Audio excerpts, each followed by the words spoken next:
कैसे भूली जा सकती है 30 सितंबर 1993 की वो काली रात, जब लोग नींद की आगोश में थे और अचानक धरती कांप उठी।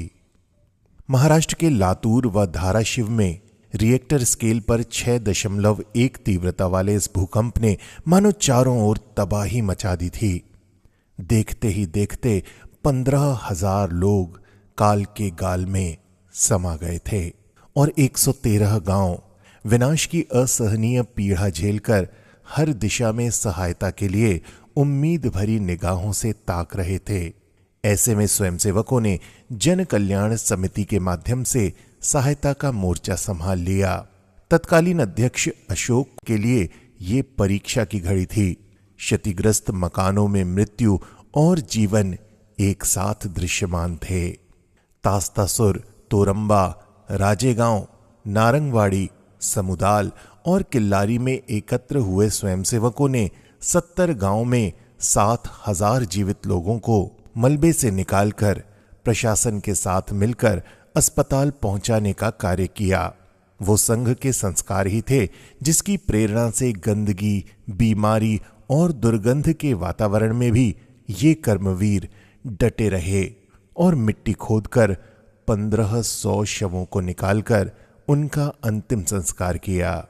घायल लोगों की चिकित्सा के लिए देश भर से आए 80 डॉक्टर स्वयंसेवकों ने 8,000 लोगों का इलाज किया।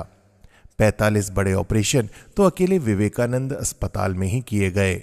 ऐसा कोई मोर्चा नहीं था जहां पर मदद की जरूरत नहीं थी। 10,000 से अधिक परिवारों को बर्तन, कपड़े, खाना और दवाइयां बांटी गईं। आखिरकार जीवन आगे भी तो शुरू करना था, इसलिए कारपेंटरों, दर्जियों, मोचियों को उनके काम के लिए औजार दिए गए। विद्यालय भी तहस नहस हो चुके थे। ऐसे में बच्चों की पढ़ाई भी प्रश्न चिन्ह बन गई थी। अखिल भारतीय विद्यार्थी परिषद ने आगे आकर जिम्मेदारी संभाली व 4 नए विद्यालय खड़े किए।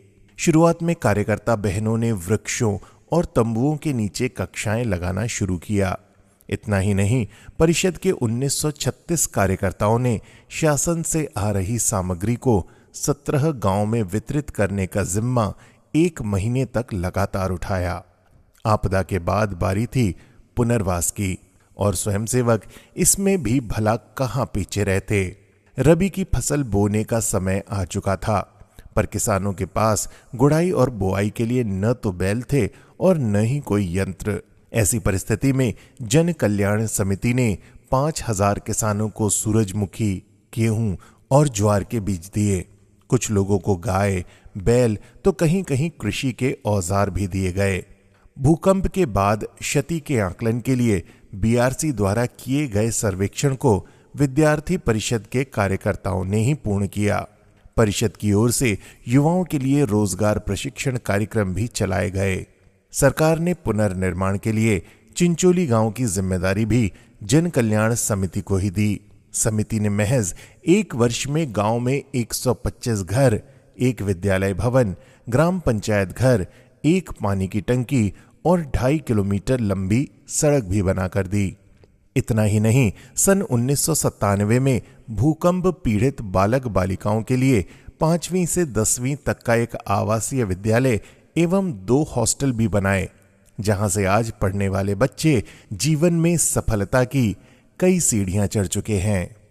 सेविका समिति की बहनों ने भी घर घर जाकर सिंदूर, कंघा, आईना इत्यादि आवश्यक सामग्री वितरित की। कहते हैं विनाश मिनटों में होता है और निर्माण में सालों लग जाते हैं, किंतु ऐसी विकट परिस्थिति में स्वयंसेवक थकते नहीं और न ही रुकते हैं।